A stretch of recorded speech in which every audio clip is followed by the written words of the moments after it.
Are you wondering kung ano ang pagkakaiba ng isang typical kitchen as compared to low-carb kitchen? We've been tackling many of the common na mga pantry essentials ng isang low-carber.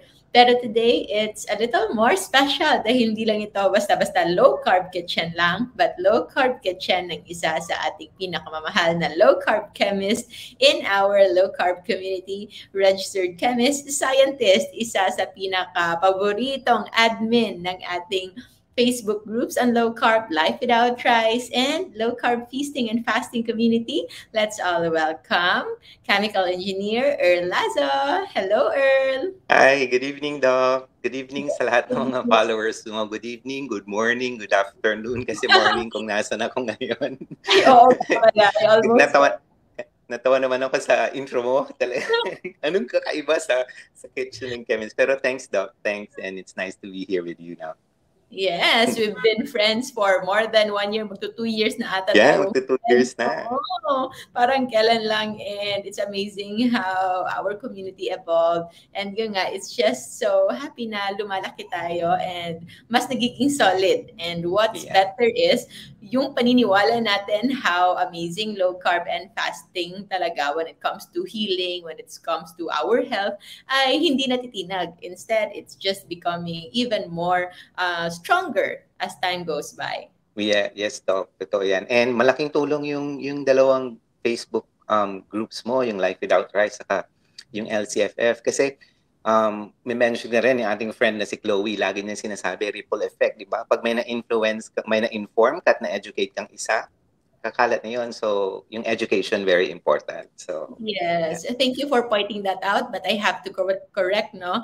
Ako lang po yung founder nito, but it's not mine. Ate na po ito, especially that you guys are the ones handling it talaga. So, it's our group. It's our community. And I couldn't thank you more kasama yung mga ibang admins natin like Kuya Oli, Chloe, Regina, sila Sir Paul, Sir Alan, at marami pang iba. Even Kuya Gibo is also there. So, sobrang daming nagko-coordinate, nagtumutulong dyan to improve pa para matulungan natin, especially yung mga baguhan. And I heard, no, isa ka talaga sa mga stars, kumbaga. Merong nagbabalita sa akin, alam mo ba yon? Kung kailan ka active, kung kailan ka active. May mga gano'n na nagsasabi sa akin.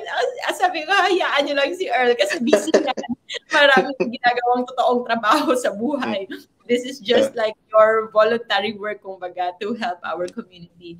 But to help us appreciate more why you do this, paano ba nagbago ng low carb ang buhay mo before we talk about your kitchen, your low carb kitchen?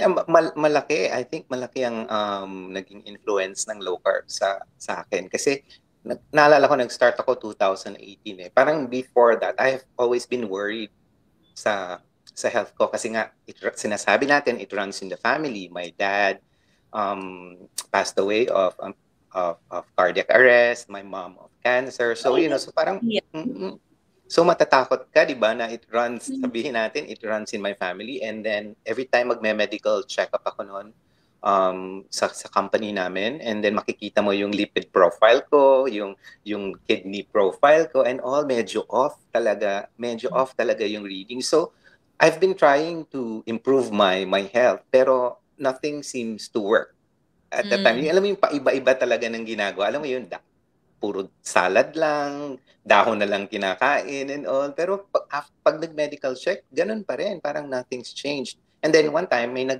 nag-visit na doctor sa office, and then na-introduce niya yung concept. And then I tried it.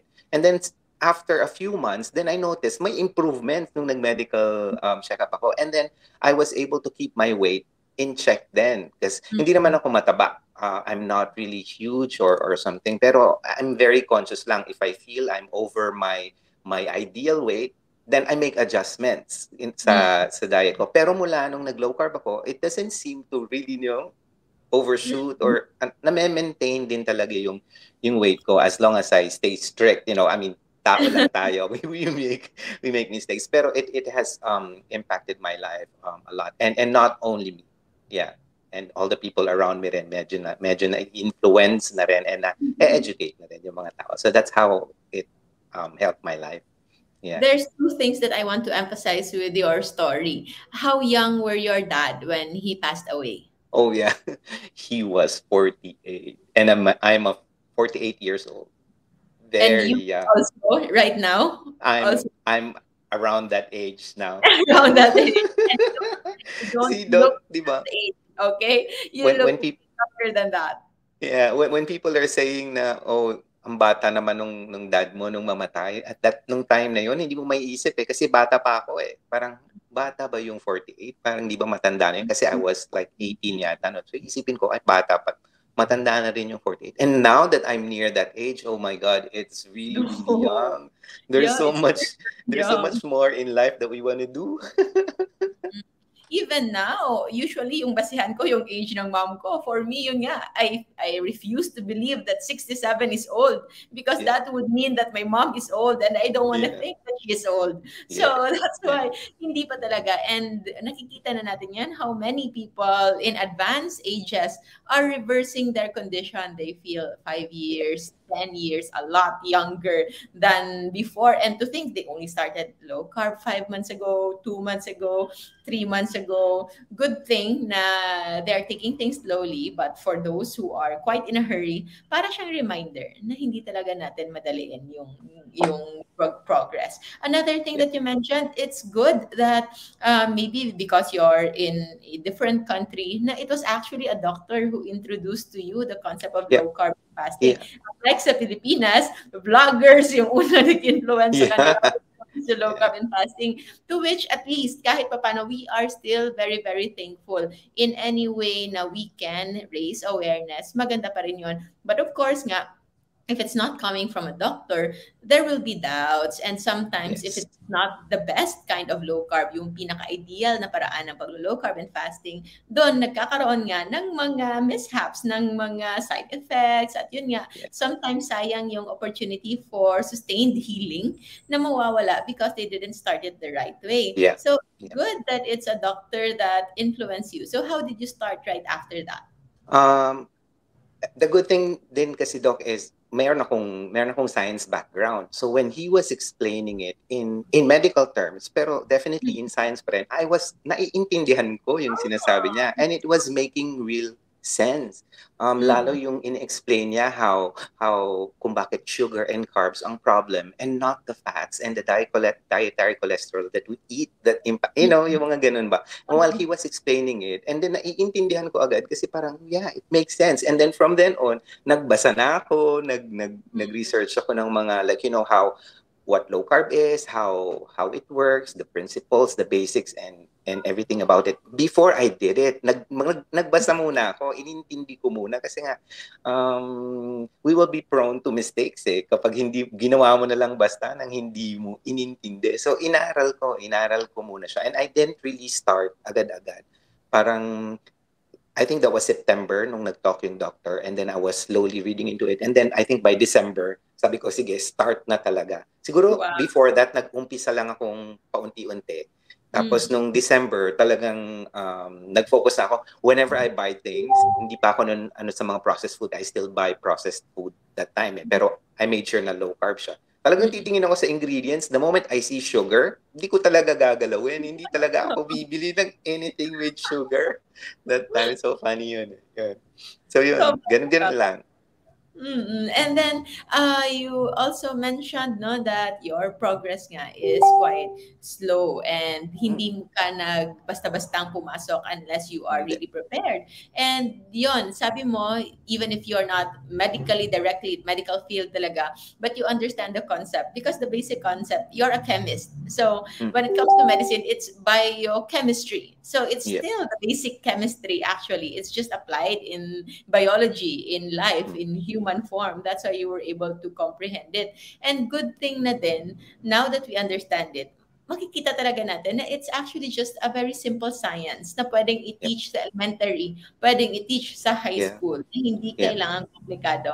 And that's why Yes. we so proud sa ating mga citizen scientists, sa members ng mga community natin that are really doing their best to learn it. Kasi nga, sila, nakikita nila yung result, they were able to see the important din na mga progress sa kanilang health, and they also want to share it with their family. And with how we try to explain things, again, we will talk about that no before we proceed to your low carb kitchen. Maybe we can touch a little kung bakit nga ba low carb to begin with in layman's terms. But before that, another emphasis on you not really overweight. Hindi talaga naging super issue sa iyo yung No. pagiging mataba, because I know you've been conscious like when it comes to portion control, parang alam mong mag-adjust kung kailan ka na mag-diet. Yun yung para make sure, no? Parang meron kang mga gauges before, but it's not about really healing, because yes, your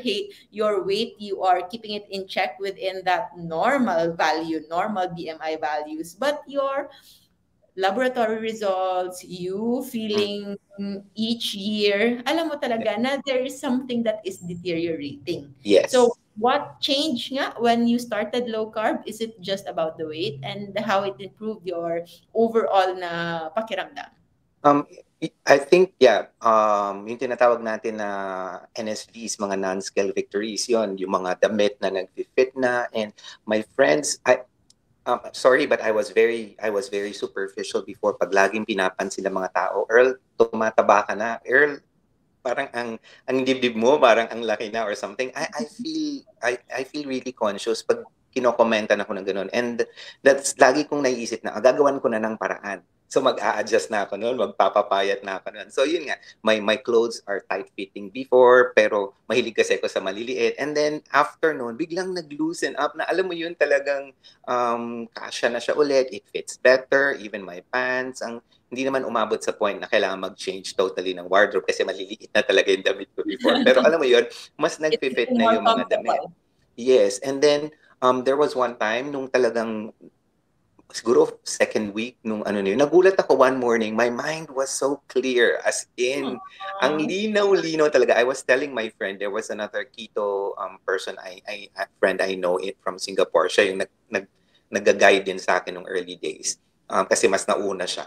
Tapos, in-explain ko sa kanya, sabi ko, ba't hindi ko maintindihan yung nararamdaman ko? Kasi parang, ang bilis ko mag-isip, ang linaw-linaw nung time na yon, and parang, gugustuhin mo na ganun lagi. Na when you woke up in the morning, light yung head mo, hindi mabigat and everything. So it's an overall feeling. So yun yung mga NSVs. And then siguro in terms of yung mga blood works, yun nga, nakita kasi na yung sa liver profile ko, yung mga liver enzymes ko medyo elevated and it's beyond borderline. I think my triglycerides and my lipid profile is a bit off then, and it's never been down, it's never been normal mula noon. So a few months down the road, siguro mga 6 months after low carb, then nag medical exam ulit sa company, and then dun nga nakita na nag-improve pati yung liver profile. I was so worried kasi nga I think I even went for scan ng liver to see kung may fatty liver, and then the doctor saw that yun nga medyo may fatty liver. So kaya elevated yung I've never done a scan again, but at least now yung level nung liver enzymes may na-control na, and yung latest blood test results ko halos wala ngang problema. As in wala talaga. Natawa nga yung isang doctor when I mentioned, kumusta yung blood results mo, sabi niya sa akin nitong huli.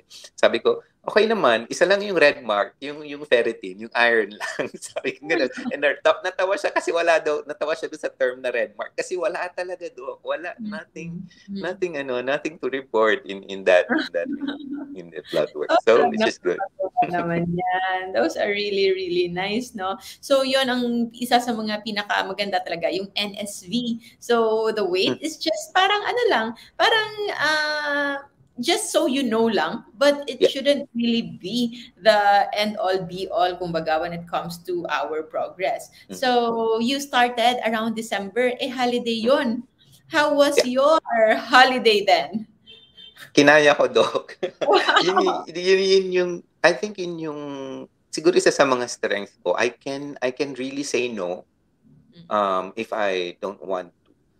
And siguro that early on, natutunan ko rin kasi talaga yung portion control and yung limit. I know what my limits are. And I know, because I know how it works, so I know kung gaano karami lang yung pwede kong kainin. Kung merong hinihaing cake dyan nung Pasko, hindi ako kakain ng isang buong slice like how I used to before. Kung titikim ako ng konti and I will be satisfied. Hindi kasi ako yung kailangan ko ubusin yung isang buong cake para ma-satisfy. Pag nalasahan ko na, kaya ko nang i-satisfy yung sarili ko and I'm okay with that. It's not the end of the world for me. Siguro it's just that's how I am lang siguro. I'm not saying that people should be like that. No, kanya-kanya kasi tayo. Pero the good thing lang din siguro is kinaya ko kasi talaga doon. Kung ulam lang, wala talagang rice and all, walang tikim lang, kinaya ko naman. And at that time, talagang alam kong hindi ako sumosobra dun sa mga limits ko nung Pasko. Pero totoo yan, Pasko nga nung time na yun, Dog. Totoo yan. So that was your first Pasko, holidays na low carb, and it's been like that ever since? Yeah. Yeah. Yeah. Nitong last Christmas na uwi ko, we tried to make as much low carb handa as much as possible. And yun nga, isa sa mga shinare ko sa page ko na pasta. Talagang yun yung ginawa namin kasi we all love pasta eh. Kaya the whole family loves spaghetti. Yeah. So, laging may spaghetti sa Pasko or sa New Year na handaan. So, talagang gagawa ng paraan para makakain pa rin. Kasi parang imposible, no? Especially for Filipino families, yung Pinoy spaghetti, para talaga siyang staple, na parang hindi siya kompleto yung handaan kapag walang spaghetti. Yes, lechon is also one of our major stars, and we are grateful that it's low carb, pero yung pasta, isa talaga yon sa pinaka-challenging lahat. At alam niyo po ba, Earl was able to make a recipe, was able to make the chemist level talaga, as in chemical engineering level of pasta na almost hindi ko pa natikman, but based on review, based on how it looks, no? At kung paano niya ni video yung effect ng pasta, yung kanyang pagbagsak, it's all looking like real pasta na talaga. And I believe you when you say it is. And sabi pa nga, especially yung mga siblings mo before na who are not into low carb, but kung ikaw ba naman ang paglulutuan ng low carb pasta that tastes like the real thing, hindi ka pa ba maniniwala? So that's why it's so good that you have that. So moving forward, I think this is the right time for us to know more about your low carb kitchen. First, paano nagkakaiba yung pag-grocery mo noon as a regular diet, high carb diet, as compared to your low carb grocery haul? Grabe, Doc. Ibang-iba yung grocery haul ko noon sa ngayon. Every time when I do groceries, kunyari kasama yung family din, yung cart, laging puno yan. As in talagang noon laging puno siya. Kasi if you think about it, iba yung mga nabinibili natin, lahat laging naka-box, malalaking boxes, mga bulk, processed. Ang dami-daming ingredients. So yung cart mo, mabilis mapuno kasi nga puro boxes yan and all. Tapos gagastos ka ng mahal, ang dami-dami mong binibili kasi convenient yung pagkain na yun, madaling i-prepare, madaling kainin, pero hindi natin alam na high carb pala yun, yun pala yung hindi natin dapat bilhin. Mula nung nag-shift ako, I noticed na kahit basket na lang, kasya na yung bibilin ko. Kasi mas focus na yung binibili ko and mas talagang real, whole, single ingredient food na lang. Yung mga binibili ko halos, nag-post na ako last a few days ago lang ng grocery haul ko. Meats. I usually buy a lot of meats. I buy minsan na fish and seafood, and then I buy lots of eggs then.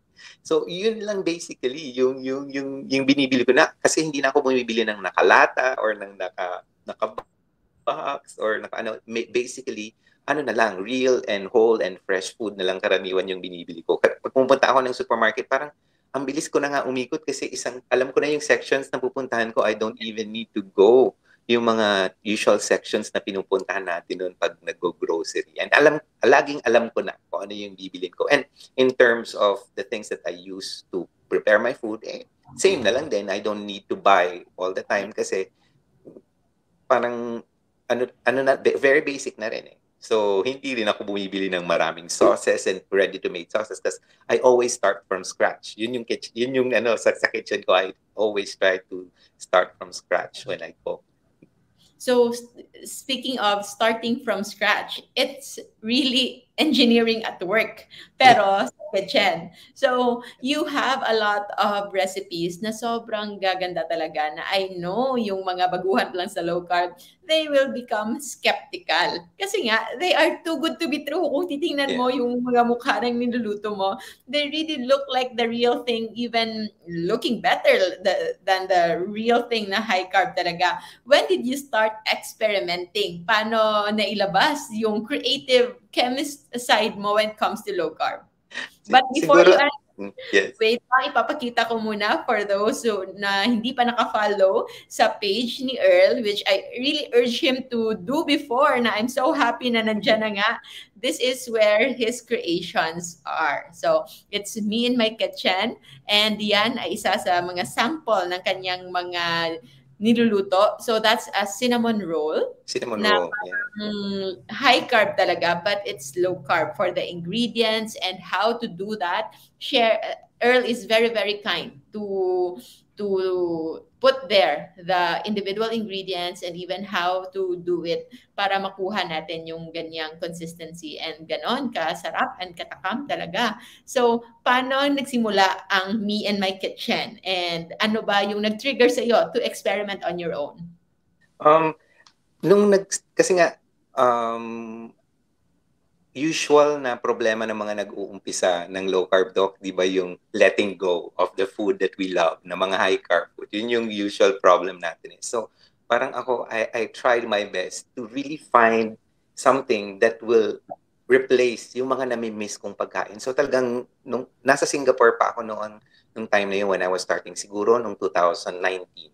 2018 I started, and then 2019 doon ako nag-start mag-experiment, and some of these things are inspired by other low carb practitioners then na busy rin sa mga kitchens nila, and then I take inspirations from those things, and then I tweak them, I modify the recipes, and then I try things on my own.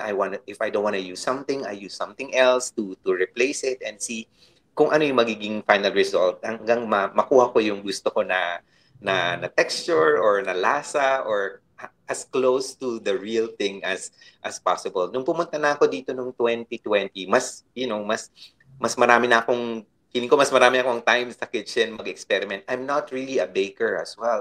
I'm not very, kasi pag nagluto ako, talagang experiment to. Chamba.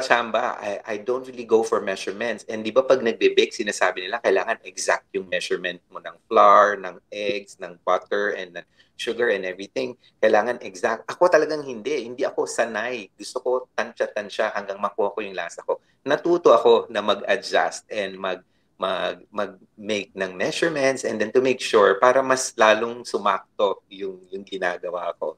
So yun. So busy lang sa kitchen doc, and I don't have any special equipment. I basically have the same things as what a normal kitchen has, and isa sa mga topics nga sa Life Without Rice, yung mga nag-uusap na mga walang oven, and ang napag-usapan nila, they were baking using kaldero. Siguro I will try to I will try to bake something using my pot here, and then para just to inspire people na hindi porke wala kang oven it stops you from making something. You just have to be really creative. Yun lang yung lagi ko sinasabi, kailangan creative ka lang din and put some common sense into things para alam mo yung mga ingredients at alam mo yung function nila at alam mo yung gagamitin mo para pag nag-adjust. And it's all not success.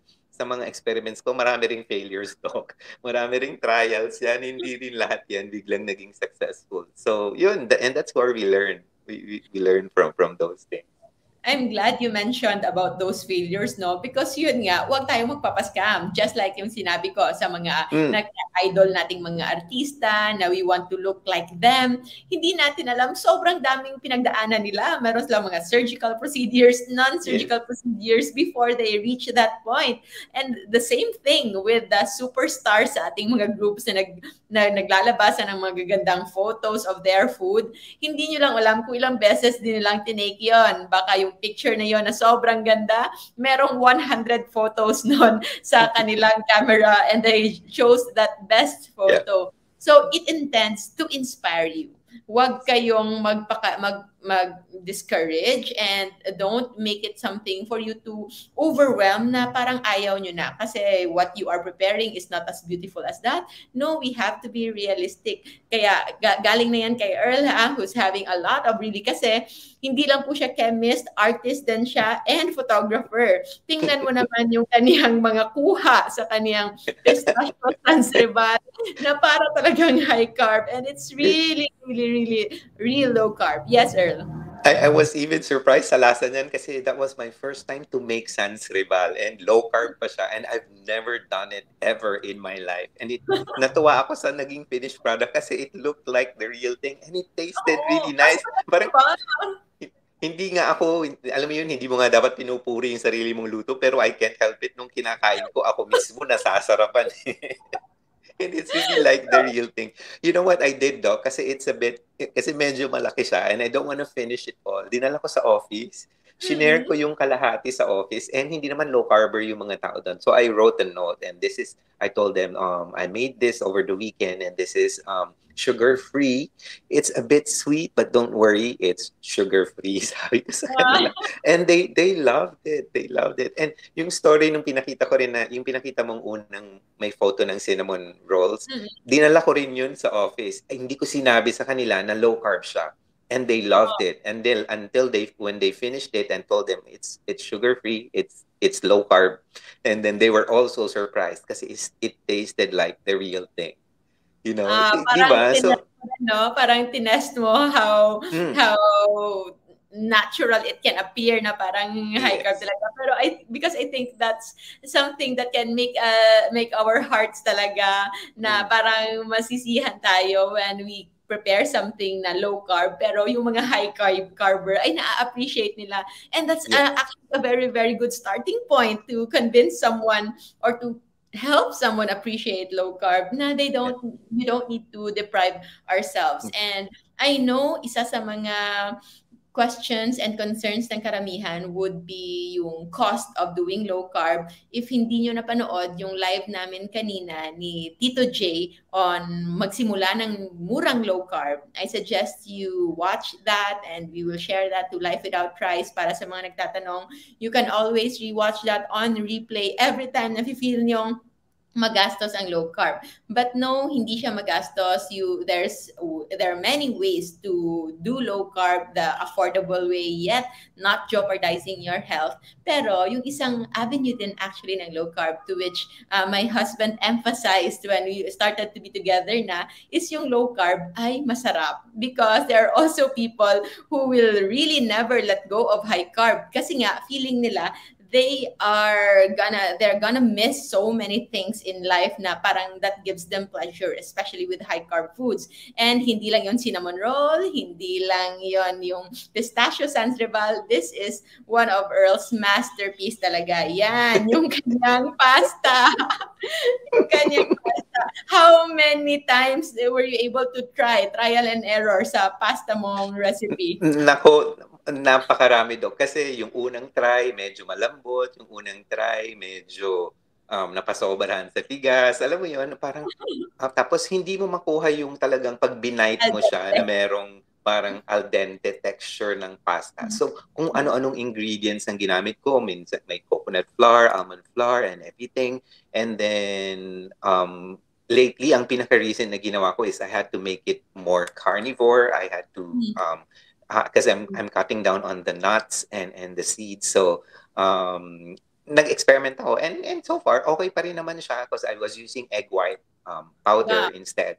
So instead of and then I think it's possible to really use pure eggs lang. It might still taste a bit eggy, pero it's manageable. Pero alam mo 'yon, maraming beses, Doc, you just don't know, and I had to buy the ingredients. I mean, hindi rin mahal ang ingredients as long as you know how to manage the ingredients that you use. Yun naman ang And thanks for mentioning that, Doc, yung cost na mahal, na yun yung misconception din kasi talaga ng marami. Kasi we always keep finding replacement for the things na nakasanayan natin. Hanap tayo ng kapalit ng ganitong bread or kapalit ng ganyang bread. And definitely, yung ingredients used to make them low carb, baka nga mas mahal talaga kasi ano pa yun hindi pa yun mass market Kasi konti pa lang yung meron nun at mas mahal talaga siya.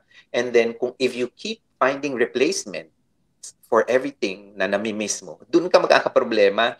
Hindi ka maka-let go na gusto mo may kapalit pa rin yung bread, gusto mo may kapalit pa rin yung rice. Kakahanap mo ng kapalit, mas mahal yung mahahanap mo lagi.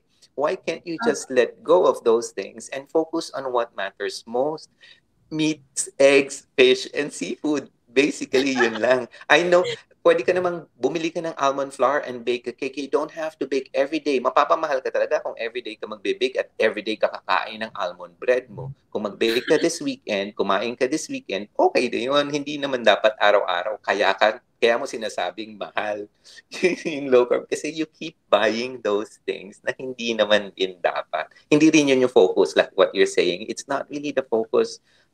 It helps because we feel good if we eat all those replacements, but hindi naman kailangang everyday you eat those replacements to satisfy you kasi there are other ways to satisfy your cravings and your If palate. you like what we are talking about here, I suggest na hindi lang po yung page natin i-follow nyo din yung page ni Earl kasi yung sinasabi niya, na-post niya na yan to stay low carb, focus on meats, eggs, fish, seafood. Kung pwede i-print nyo yan, ilagay nyo sa pantry ninyo because that's really how simple low carb is. Hindi nyo kailangan komplikahin. And when we show you special foods here, it's a special preparation, special occasion, special day, at hindi yun namin inaaraw-araw. Okay? So, kasi when we think of something special, the moment you eat them every day, they cease to be special. Diba? So, that's why kailangan choosy talaga tayo. And speaking of that, meron na naman dito ang mga nagre-remind sa mga na-scam at bumili ng mga Japanese products, cereals, dried fruits na nakita nila na gumagamit ng ating pabumukha. So, again, we focus on meats, eggs, fish, seafood, real, whole, and fresh food. Yun lang. Hindi nyo na kailangan. Kung beginners kayo, all the more you need to focus on these things. So, that and more. So sa amin ni Earl, we are very happy na to invite you that ngayon, pinag-uusapan lang namin before, but ngayon naging totoo na.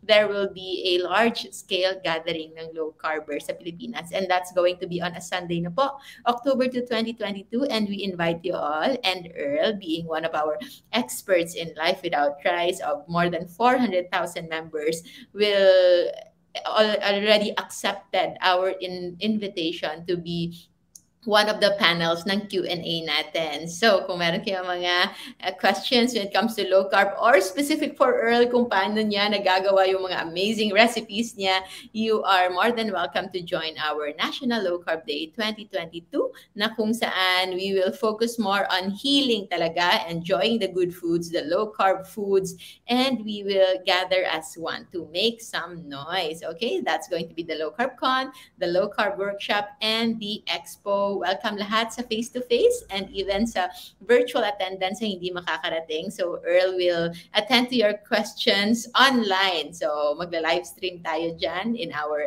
LED wall, and mas mabuti kung merong hybrid attendance so that you can enjoy the time there, and at the same time, ma-enjoy nyo rin even right after the event. And Earl Modern Filipiniana outfit. Ready na ba?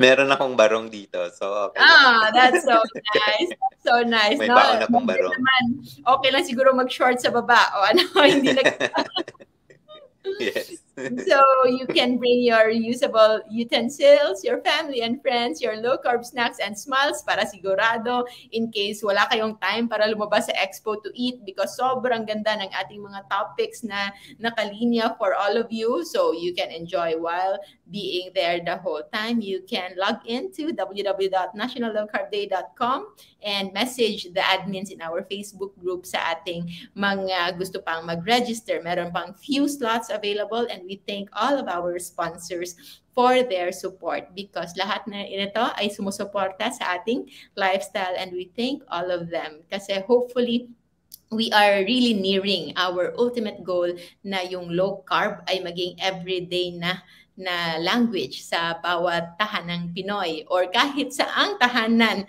sa mundo. Especially us as Filipinos, it would be amazing for us to take the lead ng low carb sa Pilipinas. And that's going to be on a Sunday na po, October 2, 2022. And it's already a given na alam natin na tayo bilang mga merong emotional hang-ups on kanin, on rice, and it's gonna be amazing na tayo yung magli-lead ng Life Without Rice dito sa mundo. So if you are a member of Life Without Rice, going 500K na pala, sabi ni Admin Chlo. Thank you so much for that.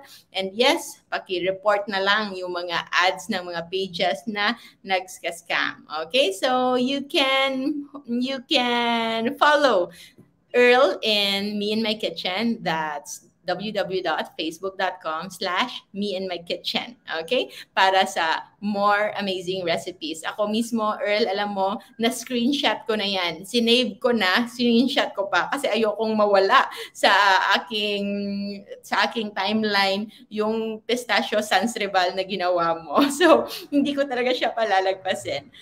When it comes to low carb, you think this is something na pang one time lang or how do you feel sustaining it for years or until when kaya? I've been doing it since 2018, so it's been already 4 years. And there might have been times na siguro, lalo nung pandemic, alam mo yun, na-limit yung movements mo and everything, na medyo napakain ka and everything. But it's definitely sustainable as long as you know what food to eat and what food to focus on. Yun lang naman, Doc, ang importante eh. Hindi ko alam kung napag-usapan ninyo in all your other live sessions, pero basically din kasi talaga, Doc, di ba ang Filipino food, low carb naman yan eh. Tanggalin mo lang yung kanin, tanggalin natin lahat ng ingredients na inflammatory like soy sauce and everything, and asukal, and root crops na nakahalo dyan. And even if there is, if we just manage the amount that we eat, we are still able to accommodate this lifestyle. Hindi na, kaya lang din nahihirapan siguro yung iba is because we keep thinking of yung mga Western food na pizza, pasta, bread, cakes, desserts, and everything that makes it more difficult for us. Pero if we go back to our roots, yung pagkain talaga natin, Pinoy food, is generally low carb. So, in terms of being sustainable, it is definitely sustainable kasi yun naman din halos ang focus talaga ng pagkain natin, except sa rice, of course, kasi yun yung staple na kasama ng mga ulam. Pero, yun nga, do. So it should be sustainable. And kayang-kaya nating lahat yan. And we don't really have to spend a lot. Kung ano yung binibili mo, normally sa palengke, it's the same thing. It's just the way you cook it. Everything that you mix with it that will impact the quality ng food. Yeah. Thanks for emphasizing that, Earl. And I just remembered kanina meron akong na-scroll na comment na rice lang ba talaga, root crops and fruits yung kailangan natin iwasan? Yun lang ba talaga sila yung nagpapa-inflame ng ating katawan? Of course not. Merong mga pagkain na low carb pero inflammatory. Would you like to expound more on the low carb pero inflammatory na usually common na nabibili noon? Were you also a victim of that before na binibili mo din noon sa grocery? Oo, kasi hindi naman akala natin noon basta low carb safe na. May tinatawag silang dirty low carb and dirty keto, Doc, di ba? As you don't worry, you don't look at the nutrient profile as long as low carb siya. Kakainin mo pa rin. Pero hindi mo alam na may impact pala yon sa health mo. And magtataka ka, bakit hindi nag-improve yung health mo? Meron ka pa rin inflammations and everything, may mga nararamdaman ka pa rin. It's because you're incorporating these things pa rin sa katawan mo. And example nga, Doc, yung soy sauce, pinag-uusapan natin, it's because mainly of the soy, and mostly soy and soy products are inflammatory. It causes inflammation. And yung canola oil, di ba? Akala natin noon talagang yun yung healthy, isa sa mga healthiest oil na magagamit natin. And every time, parang feeling ko, social ko pa noon, canola oil ginagamit ko pagluluto. Tapos eventually, we learned that it is not, especially the high temperature and chemically treated extracted canola oil. Yung mga ganun ba, Doc? And yeah, so low oil siya, fat lang siya. It's definitely low carb. Pasok siya sa low carb. But it doesn't mean it's good for you. It doesn't mean na i-take mo yun. Kasi meron siyang bad effects sa katawan mo. So, gaya ng sinabi ni Doc, it's not just about the carbs. Carb content ng pagkain. You need to look at the full nutrition profile at yung other effects nung pagkain na yun or ng ingredient na yun sa katawan natin. Yeah. So, I'm glad you mentioned, especially canola oil. Ito pa naman yung pinaka-market talaga na heart-healthy oil.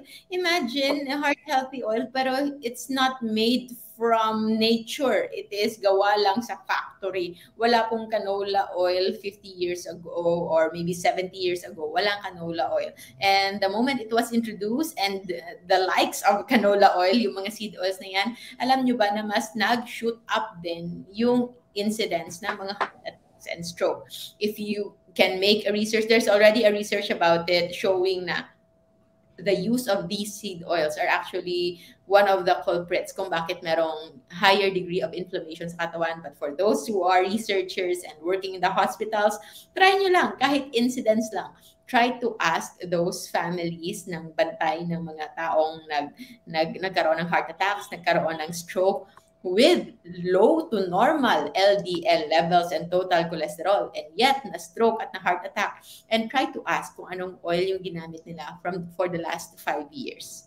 And minsan nakikita natin, sobrang dami na yung ginagamit na oil would be canola oil, sunflower oil, rapeseed oil, vegetable oil, na kung titingnan mo closely, are still coming from toxic inflammatory seed oils talaga. So yes, hindi lang po basta low carb yung kailangan nating tingnan, but it should be low carb, non-inflammatory, and low carb na nutrient dense. And nutrient dense, yun lang, whole foods lang talaga. Yung in-emphasize ni Earl would be focusing on real whole foods. Ano nga yan ulit, Earl? Meats, eggs, fish, seafood, and green leafy veggies. Single ingredient, pag tinawag nating single ingredient, Doc, yun na mismo, yung ingredient mo na yung pork. Add salt and pepper, tatlo lang yung ingredients mo. The simpler it is, the better. I mean, you'll never really go wrong. The more you use sauces and ingredients with a long list of items in there, that's when it gets more complicated for you. So stay simple. Yes, so ang simple na yan actually is also the one that we can see in our safe list sa ating JG0 food list. Makikita nyo yan, and it's all yung sinasabi ni Earl na single ingredient. Yung siya pa lang, pwede mo lang kainin. Imaginein mo yung arena ng flour, yung flour na ginawa mo sa tinapay, parang hirap siya kainin na siya lang talaga. It has to be combined with so many other things, no? Yeah. And if you look at the processed foods, yung biscuit na binibigay ninyo sa inyong 7-month-old, 8-month-old na baby, kung titingnan nyo ang list of ingredients yan, sobrang dami. So it's sobrang layo sa pagiging whole food. Not because it is easily crushed sa ating katawan, na sa dila pa lang natutunaw na because yung malalambot na biscuit, it doesn't mean that they're already good for your baby. Alam mo, yung baby nyo, yung baby ng kapatid ko, kumakain na ng pork belly, ng pork chop, ng chicken adobo, nagawa sa coco aminos, piniritong isda, all of those, he is already eating, starting, I think, nag-start siya ng weaning 4 to 6 months old. Yun, kumakain na siya because the gastric acid nga, yung mga enzymes na kayang tumunaw ng karne is already developed na sa Yes, oo. Hindi lang kailangan malalaki. Of course, baka ma-choke, no? So, just make it as soft as you can and they can digest it. So, before we end tonight's Low Carb Kitchen of our very own chemist Earl Lazo, meron pa akong isang ibibigay sa kanila pampasaya. So, this one, explain Earl. Ah, ano ba yan? Sobrang sa bintana. Dito ko yan, nakaupo ako ngayon dito sa tabi ng bintana na yan. It's a microwave, microwave 90-second cookie. Kasi nagka-crave kasi ako one time and may nag-post, actually somebody posted sa Life Without Rice and it got me inspired, parang chocolate chip cookie something. So I tried to modify a bit and make it double chocolate chip cookie. So it's basically just egg, I think almond flour, or you can use coconut flour and then nuts on top and then sugar-free chocolates. Tapos and mix mo lang siya and then you just microwave it. And then ayan na siya, mukha na talaga siya and lasa talaga siyang cookie.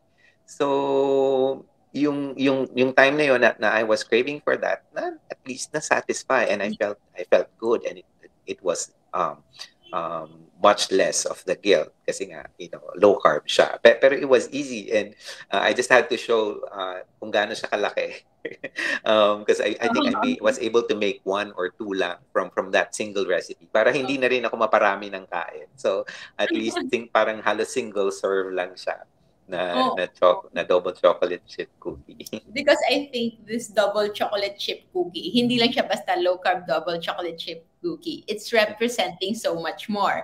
And that so much more would be, you can do it on your own. Hindi kailangan komplikado. Yeah. Kung meron man talagang cravings, ay meron yung low carb counterpart. Kapag gusto, maraming paraan and it doesn't need to be highly processed. Hindi kayo kailangan mag-depend sa mga providers. Although we are very, very grateful for our providers, especially sa mga nag-participate ng ating Low Carb Expo because they are contributing so much when it comes to making low carb a norm. Okay, so it's really there and we are happy for them. And this double chocolate chip cookie is also a representation na pwedeng wala tayong mamiss. We can still enjoy our lives. But since yun nga, isang preparation ito is already yielding 1 to 2 cookies only, portion control is still important. So merong iba nagsasabi, bakit kumain ako ng low carb cookie pero bakit tumaas pa rin yung blood sugar ko? Kasi 10 low carb cookie yung kinain mo. When in fact, if it was a high carb cookie, hindi ka naman kakain ng 10. 1 or 2, you will already feel like full, but just because it's low carb, you're already overeating it. So, wag ganyan. Mindset is still important. So, very kailangan na nasa tamang mindset tayo. And Me and My Kitchen with Earl Lazo is one of those virtual na community na we would like you to have talaga to be a part of your everyday to inspire us. Yung parang kung merong darating na birthday, you'll have something to look forward to na para magiging mas masaya when you are able to enjoy parang as if you are still in the previous way of life, but this time, hindi nyo na ilalagay at risk yung health ninyo. I myself, kahit hindi na kami ganon ka-dependent talaga on desserts, on low-carb goodies, but when there is gathering, merong mga events, we really prepare desserts. Pero we make sure na it's low-carb kasi nga, para siyang to complete the deal, no? To seal the deal. And that is only one part wherein we enjoy our times together because food should be a celebration of life talaga. And the best way to do it is to celebrate it with our loved ones and the people that we want to hang out with. And swerteng-swerte yung mga katrabaho ni Earl na parati na lang kaming natatakam sa kanyang pinag-prepare. Hopefully, someday soon, matitikman din natin yan. And merong nagtatanong if pwede bang gumamit ng coconut oil? Yes, coconut oil is one of your best sources when it comes to natural oil. So, okay na okay po yan. So, thank you so much, Earl, for being with us tonight. Before we end, can you invite them also on our National Low Carb Day and your last message ating live viewers? Yeah, so again, guys, don't forget, this is a very big event. It's an event where all of us can share and learn a lot about this lifestyle. So marami pong experts sa mga na nasa Pinas and abroad who will be participating sa event nito and you'll definitely benefit if you join the event either virtually. I think it would be best kung nandyan kayo sa Pilipinas, then just go there and attend it. It will definitely change your life the moment you learn this lifestyle. So and mas swerte nyo, mamimit nyo si Doc Grace in person.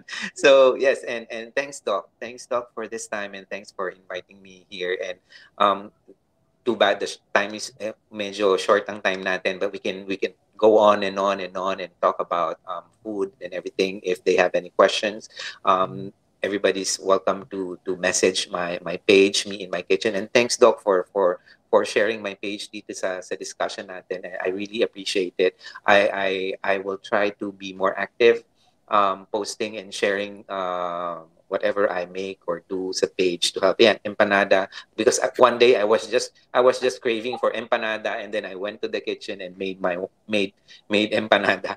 So ganun lang. I will try my best to help as much as I can and create things. I will try to make it as easy as possible para hindi para mas madali nagayahin. But then again, as a reminder, these things that I make may not be the main focus of low carb. These are just, some of them are treats to help us and satisfy some of those cravings that we have at yung mga food na nami-miss natin. But they're definitely not the focus. It helps, but we still need to know what we should be focusing more on. And that's it. Yeah. Thanks, Doc. Thank you so much. And I hope you guys enjoyed our discussion with Doc. And looking forward to see you again. Oo, at iniwan ko talaga sila ng isa pang picture ng empanada, no? Just so makita nila that it is possible. And sa mga nagtatanong, pwede bang gumamit ng coconut oil kahit hindi naka-low carb? Yes na yes po. Yes.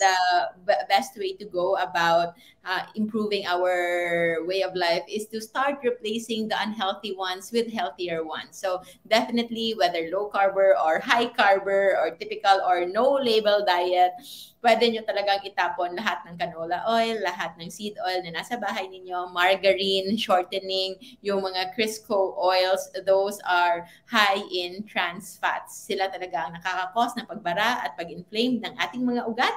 So you are more than encouraged to shift into coconut oil kung ayaw nyo ng taba ng baboy o taba ng baka, or butter. You can have coconut oil as your fat replacement. But of course, the deadliest combination is high fat and high carb. So, simula lang, okay, that's better, but it would be even better if you start removing na the excess na mga sugar and carbs na hindi talaga natin kailangan nutritionally. So, we thank you, Earl, for being with us. Maraming salamat, everyone. And yes, tama po kayo. We have a learning program, structured learning program, the Low Carb and Fasting Masterclass by yours truly. It is a premium account na exclusive access to our premium videos. But kung wala pang budget, hindi po yan kailangan. All the basic information, kung kayo ay masigasig lang na magtanong at maghanap ng sagot, it's all there. Low Carb Feasting and Fasting community, admins like Earl are there to help you,